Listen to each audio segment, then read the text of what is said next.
Right. Good evening, everybody. I'm going to kind of provide a little context based on our work in Baltimore. We've done a lot of food access research. So the Center for Livable Future, you've heard a couple of times tonight, we're a research organization in the School of Public Health at Johns Hopkins.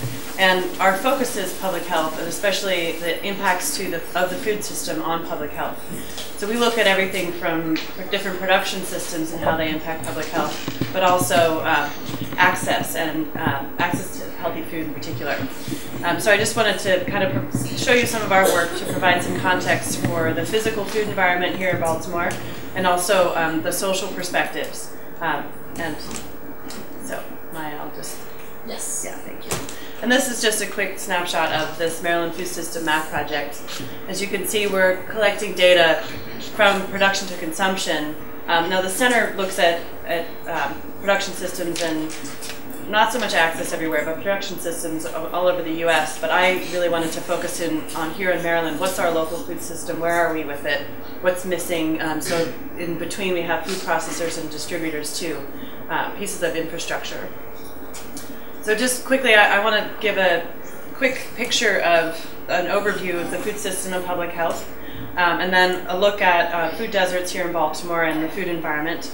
And then we'll talk a little bit about our community food assessments too, which is another way we found to really get on-the-ground information from residents on their experience of the food environment here in Baltimore.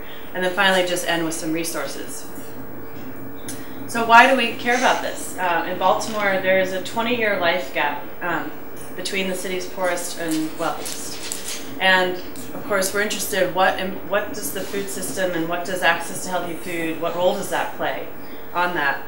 And if didn't want to go into it tonight, but if we looked at diet-related diseases just in particular, it would be a very similar picture. The same neighborhoods are adversely affected.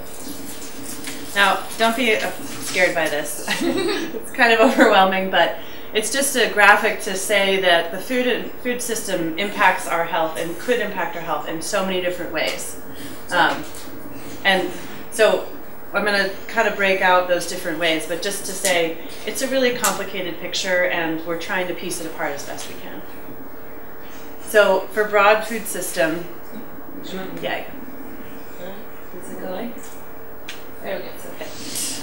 Just to point out that federal food policy really it affects what is produced, and then what markets are available to farmers, and then how much food costs consumers. So here in U.S., as I think many of you may know, corn and soy products are heavily subsidized. They're produced in larger amounts, and so they're cheaper on the market. Then they could be processed more easily too. Marketing goes into those products because they can mark them up more because they're cheap to make. Fruits and vegetables don't have the same subsidies behind them. And so just pointing out how these larger scale policies would be impacting what food is grown and available. Then the next level, community food systems, is really talking about the physical food environment, and that's where a lot of our food access research gets at. So looking at what stores and restaurants are available, and they vary in neighborhood to neighborhood. Some of it's dependent on income, it's also cultural, but then looking at schools and workplaces and what foods are available around those neighborhoods. Again, with our community food assessments, we get into more depth on this, but we've mapped a lot of this, and that's what I'll show you tonight. And then social factors. Just want to point this out too, because as this part of the workshop is about neighborhoods, you really want to look at the cultural context in the neighborhood. All these factors play a huge role in people's individual choices. The other two slides I would say are effect beyond the individual, like the federal food policy we can't control, but then our social upbringing and cultural background really do affect our individual choices. And again, I'll get into this more with our community food assessments. So where does this food system leave us? Unfortunately, not in a great place. 15% of the population is considered food insecure, and that's about 49 million people. Now, Maryland and Baltimore are pretty close to this national average too. And it's interesting, I'll just note, Maryland is one of the wealthiest states in the nation, and yet we still have food security rates comparable to the national average. What's food insecurity?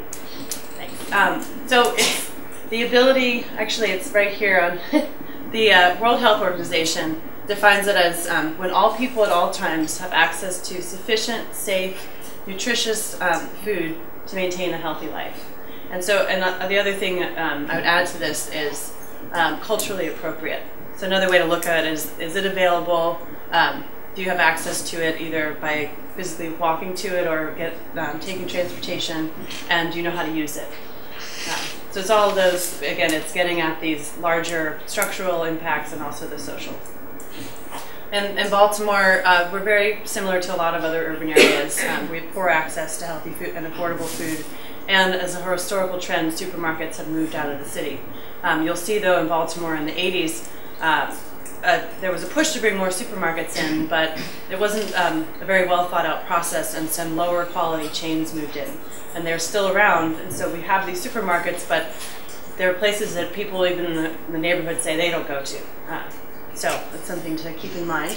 So in 2009, we did our first food desert analysis. And there still isn't today a strict definition of what a food desert is. We've found that it's very context specific. But what people were looking at was distance to supermarkets and income. So, you know, a low-income area that lacks access to healthy foods, and a supermarket is the proxy. And so this one was a good first start, and we found about 18% of the city was considered a food desert by these measures. As you'll see, though, this measurement, it wasn't great. I mean, there's a lot of supermarkets kind of spotted throughout the food deserts. Next slide. But in our further research, it's about more than supermarkets. We looked at a higher level of income. Now this is, I think Katie referenced this, this is 185% of the poverty level. So people in these block groups qualify for USDA food assistance programs. And then we put all food stores on top of that. So it's supermarkets, corner stores, convenience stores, and what we call behind glass corner stores. Corner stores that have the products and the clerk behind plexiglass in high crime neighborhoods. There were enough in Baltimore we felt it important to create another category. So clearly the food environment is much more, I would look at this and say, you know, supermarkets seem relatively evenly spaced out, but the lower quality stores are really concentrated in these areas of lower income. And I'm sure many of you are familiar, but this is kind of a visual image of what we're talking about with corner stores. And I'd like to point out, it's been really interesting doing this work without being able to go visit them all. The word market is usually in them, and food market even, and yet there's hardly any food available in there. There's cigarettes advertised on the side. And so it's one more struggle. And then this is what I'm talking about with behind glass, which adds yet another physical barrier. If you were trying to buy healthy foods, you might not even know what's available in the store. So, and this is coming back to my point earlier about supermarkets are not equal. In some of the research that the center has funded, we found that in predominantly African American low-income areas, the supermarkets had what we call a low healthy food availability index. There's a survey tool you can use where you actually go into the store and quantify how many healthy foods they have available. It looks at quality too of produce and meats. And exactly, the healthy option was much less available in those neighborhoods. So this is something that we wanted to look closer at and try to see if we could get this quality measure to be part of a new food desert measurement. So 2012, we updated the map, and this time City Food Policy Initiative, so that it's a city-approved map, and they can now use it for policy purposes, which is kind of an exciting step for us. We still had to keep supermarkets, because that's what everybody uses when they talk about food deserts, and this poverty measure, but we increased it to meet the USDA level. But we also added low vehicle availability. What we found on the ground in talking to people is very few people walk to the store or take public transportation. Ooh, 5 minutes, okay. So, there's a handout. I'm not going to spend too much more time on this, but it explains what we did, and then all of these maps are available on our website too, and I'm going to make this presentation available. So, next slide. Some of the demographics of those food deserts, which was another part of working with the city, we were able to do these analyses. 20%, and I know it's a little bit different from the first one, but it's close enough. We thought it was just a different kind of measurement. But 1 in 4 school-age children and 1 in 4 African Americans And again, we just think that this disproportionate effect is something to pay attention to and hopefully drive policy change. And yes, there are some initiatives that the city is doing, but we need to go beyond that. As I keep saying, supermarkets aren't the only piece of the food environment. That's where you all come in. We need more food grown in the city. We need more farmers markets. And we need to understand more the community's experiences. So real quickly, I'm going to go through our community food assessments. This is a process where we sit down and survey residents, but we also sometimes combine it with a store survey. And we've gone next slide, to these neighborhoods, and I've highlighted, we're going to show you Clifton Park and the Old Food Farm, but I just want to point out here that we don't go into a neighborhood that doesn't come to us first. We want to make sure that there's somebody in that neighborhood that they've identified a need and come to us and said, will you help us do this? And then we train neighborhood residents to conduct the survey. So it's a good process where it's participatory. Those people who are then conducting it are now their level of awareness is raised. So we look at demographics, current habits, their satisfaction with the neighborhood food, and purchasing behavior. Some of those demographics is typical things, age, race, and gender, but also any diet-related disease in themselves or their family, and also their consumption patterns and then whether or not they're on food assistance. And here's what we found in Clifton Park. There's definitely some dissatisfaction, and over quality price selection, many different measures you could say. And then I also will say we can modify this tool to ask neighborhood specific questions. So whatever organization comes to us might have specific needs, like Real Food Farm. They were going to grow produce and they wanted to see how people might buy that produce, what they'd be most likely to do. And actually you can just go to the next one. This one was just kind of looking at neighborhood loyalty, and it's a mixed bag, so not sure what to make of that, but this Arabber. They're actually, there's not very many left in Baltimore. It's a Baltimore tradition, and it's a horse-drawn cart where they sell fresh produce, and so it's kind of like the first mobile market deal. But there's been some issues with keeping the horses in the city, and I'm not sure about the future of them. But so. Yeah, this one, so in addition to asking where people would buy food, they wanted to know what foods they would be interested in buying, and would they try new ones. I think this is really important to do if you can before you start growing and selling in your neighborhood. Pretty much almost done. And just wanted to say this question is, what would you change about the way you eat? It's a great one.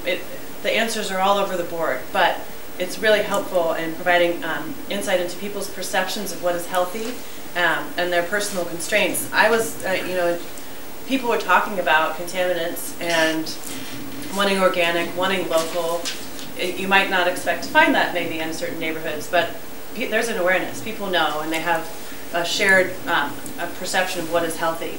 And also, a lot of the constraints are cooking. There's a loss of cooking knowledge, and so if you can couple whatever you're doing with cooking demonstrations or even recipes, that kind of thing. So this pretty much wraps it up. You can go to the next one. I just want to quickly say, so if you want to start a farm in a neighborhood and we haven't done a community food assessment, first of all, if we have done it, we're happy to share the results with you. If we haven't, we can talk about it. If you can help identify a neighborhood organization that might want to take the lead, and if there's interest, that'd be great. We do have a food environment report online. It was done a little while ago, but it's still certainly relevant. And then this food policy action committee, you can join. And basically just email Jamie. It's open forum for people to come and share their voice and opinion with the city. And then if you go to the last slide, the Maryland Food System Map is online, and there's a whole website around this where we have maps and data available for download, but also the most exciting part of it, though, is that you can launch this map. If you go up to, you can't do this right now, but zoom to and then click on Baltimore City, it pulls up the city, and you can click on the food consumption tab and go through and turn on and off different aspects of where there are outlets to food if you're trying to do some research on the neighborhood. So, cool. Very much. Thank you. Thank you.